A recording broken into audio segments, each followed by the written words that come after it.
बिस्मिल्लाहिर्रहमानिर्रहीम अस्सलाम वालेकुम वरहमतुल्लाहि वबरकातुहू। पिछले लेसन को देखने के बाद कुछ दोस्तों ने कमेंट्स किया था कि आप ख़ताती के लिए जो कलम इस्तेमाल करते हैं इसका बनाने का क्या तरीका है, इसकी आप हमें कोई रहनुमाई करें। तो दोस्तों, मेरा आज का पूरा लेसन इसी कलम के ऊपर है।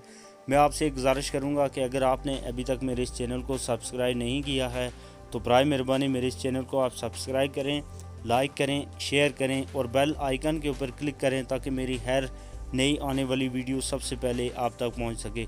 तो दोस्तों, आपको स्क्रीन के ऊपर कई तरह के कलम नज़र आते होंगे। मैं आज आपको इन तमाम कलम को किस तरह हम बनाते हैं उसका तरीका बताऊंगा और साथ इसके बनाने के लिए हमें किन किन चीज़ों की ज़रूरत पड़ती है वो भी मैं आपके साथ शेयर करूंगा। तो दोस्तों, आज मैं आपको ख़त्ते नस्तलेक, ख़त्ते सुल्लस और ख़त्ते नसक के लिए जो हम कत लगाते हैं उसका तरीका भी बताऊंगा और साथ जो हमें बाज़ार से पेन मिलते हैं और जो मार्कर हम ख़रीदते हैं उनको हम घर लाकर किस तरह काटते हैं, कौन कौन सी चीज़ें उसमें इस्तेमाल होती हैं और उसका क्या तरीक़ाकार है काटने का, आज मैं आपके साथ शेयर करने जा रहा हूं। तो मेरे इस वीडियो को आपने शुरू से लेकर एंड तक ज़रूर देखना है ताकि आपको समझ आ सके। शुक्रिया दोस्तों। कलम बनाने से पहले आपको जिन जिन चीज़ों की ज़रूरत पड़ेगी वो मैं आपके सामने रख देता हूं। ये एक बांस का टुकड़ा है जिसके साथ मैं कलम बनाऊंगा। ये एक नोज़ प्लास है, ये कटर है और ये भट्टी है जो हार्डवेयर की दुकान से मिल जाती है बआसानी।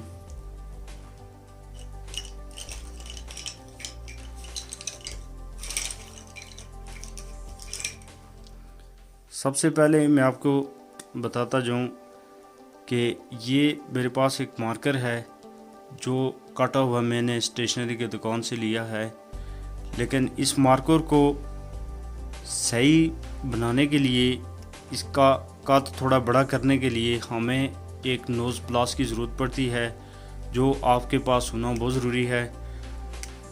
आप इस मार्कर की इस नोक को इस प्लास के साथ इस तरह पकड़ें और इसको थोड़ा सा यहाँ से दबाएं। ये देखें, इसकी जो नोक है वो पहले की निस्बत थोड़ी चौड़ी हो गई है और साथ बारीक भी हो गई है। ख़ताती के लिए आप जितना बारीक कलम इस्तेमाल करेंगे इतनी अच्छी आपकी ख़ताती होगी, इतनी अच्छी हैंड राइटिंग होगी आपकी। तो अब इसका ये जो नोक है वो बड़ा करने के बाद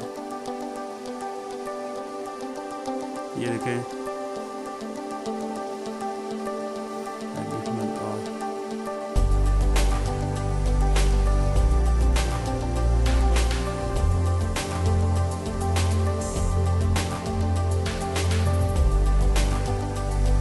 ये तरीका है इस मार्कर को ख़ताती के काबिल बनाने का। इसके बाद मैं आपको दूसरा तरीका बताता हूँ हम कलम किस तरह बनाते हैं। तो दोस्तों, इसके लिए आपको एक कटर ब्लेड की ज़रूरत पड़ेगी।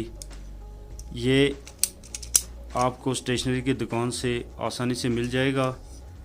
आपने इस कलम को इस तरह तराशना है।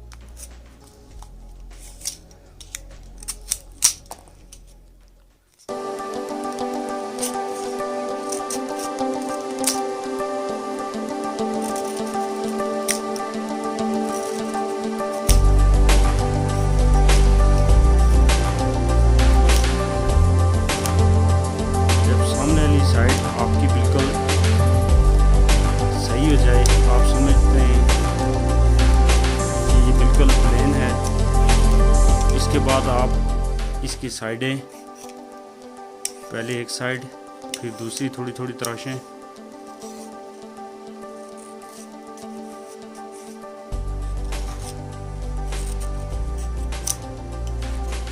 इसके बाद आप कलम की बैक साइड पे हल्का सा इधर से भी तराश लें इसको।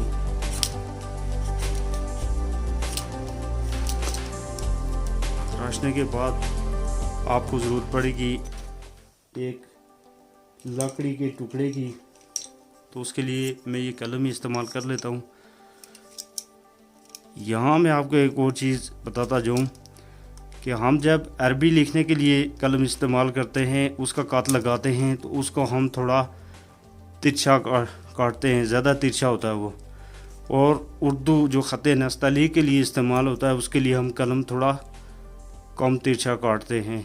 तो हम उर्दू के लिए इस्तेमाल करेंगे, तो इसके लिए मैं इसको यहाँ से काट देता हूँ। ये देखें,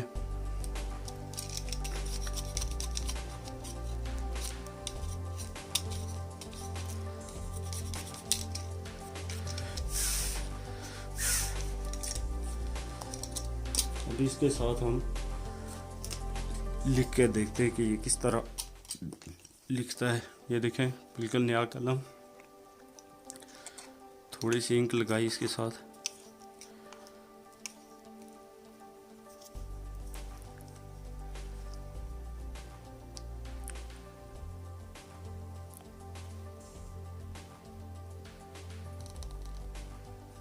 ये देखें,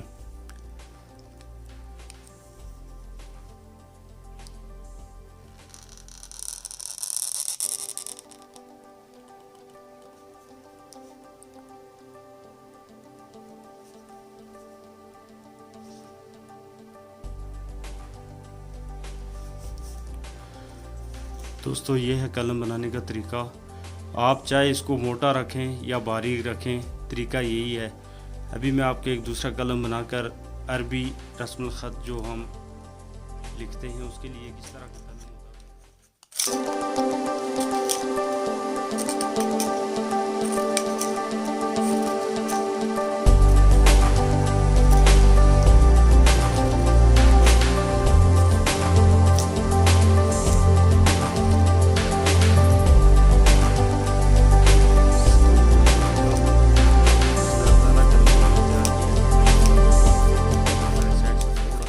लें,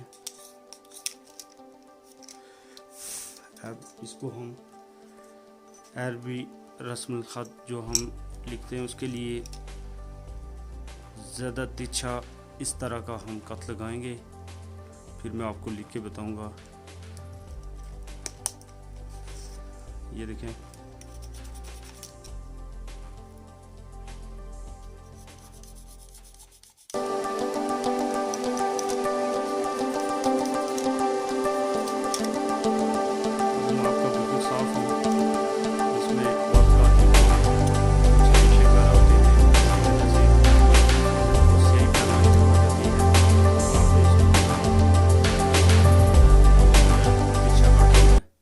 और उर्दू वाला जो कलम है वो मैंने कम तिरछा काटा है।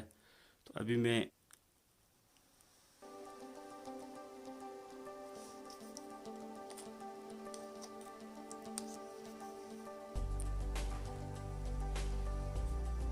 ये देखिए, ये अलिफ है खत्ते सल्लस का। बढ़ते हैं हम अपने सवाल की तरफ कि हम पेन की नोक को किस तरह काटते हैं। तो दोस्तों उसके लिए मैं इस्तेमाल करता हूँ ये भट्टी जो हमें हार्डवेयर की दुकान से आसानी से मिल जाती है, इसका इस्तेमाल मैं करता हूँ। और अभी मैं आपको ये पेन की नोक काट कर मैं आपको बताऊँगा और लिख के बताऊँगा कि ये किस तरह हम तैयार करते हैं। इसको अगर चाहें तो आप किसी चीज़ के साथ पहले आगे से काट लें थोड़ा सा, उसके बाद आप इसके ऊपर रगड़ कर आप इसको सही कर सकते हैं। अगर ना भी काटें तो फिर भी आप इसको इधर रगड़ कर साथी के लिए बेहतरीन कलम तैयार कर सकते हैं। तो ये मैं आप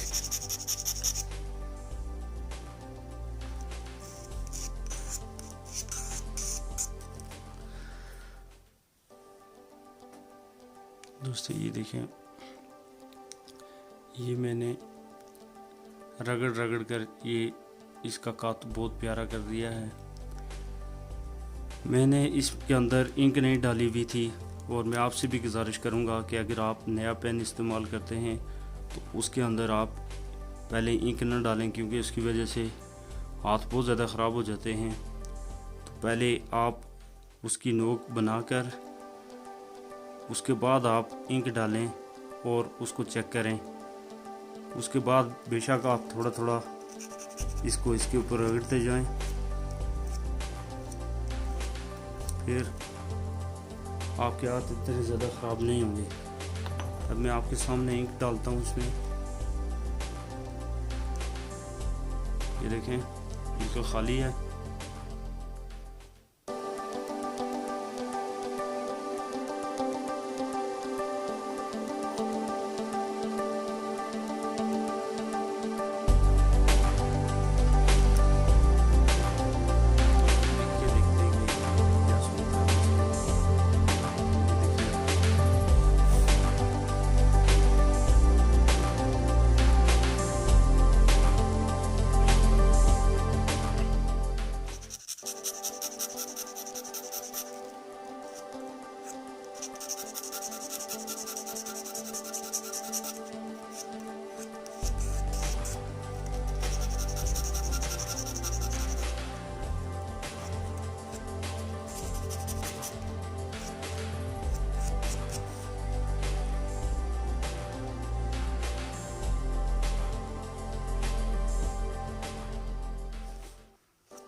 लिख रहा है लेकिन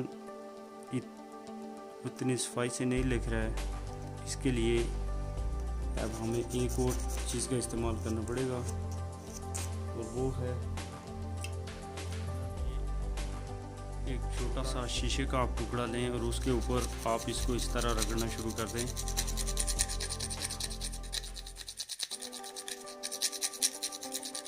क्योंकि भट्टी के ऊपर रगड़ने की वजह से इसकी नोकें बहुत तेज़ हो गई हैं, वो कागज़ को काट रही हैं, और शीशा इसको बिल्कुल मुलायम करके रख देगा।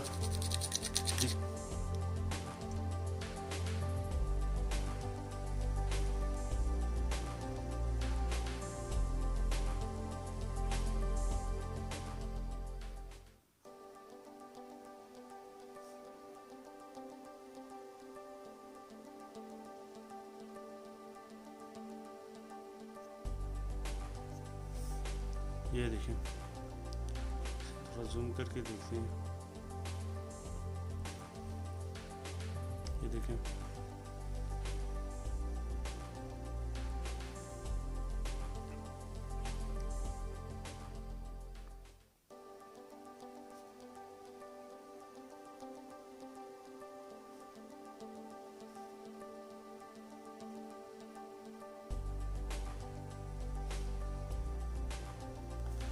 ये आप दोस्तों मेरे हाथ में जो इस वक्त कलम आपको नज़र आ रहा है, ये कलम मैंने आपके सामने तैयार किया है। पहले इसकी नोक बिल्कुल सीधी थी और मैंने इसको कत लगाने की कोशिश की है। फिर आपके सामने इस भट्टी के ऊपर मैंने इसको रगड़ा है। उसके बाद इस शीशे के ऊपर मैंने इसको रगड़ रगड़ कर इस काबिल किया है कि वो अब बहुत खूबसूरती के साथ कागज़ के ऊपर लिखना शुरू हो गया है। तो दोस्तों, अगर आपको मेरी ये वीडियो अच्छी लगी हो, अगर इस वीडियो के अंदर से आपने कुछ ज़रा भर भी सीखा है, तो बराए मेहरबानी आप मेरे इस चैनल को सब्सक्राइब करें और मेरी इस वीडियो को आप शेयर करें और लाइक करें, और बेल आइकन के ऊपर आप क्लिक करें ताकि मेरी हर नई आने वाली वीडियो सबसे पहले आप तक पहुंच सके। शुक्रिया।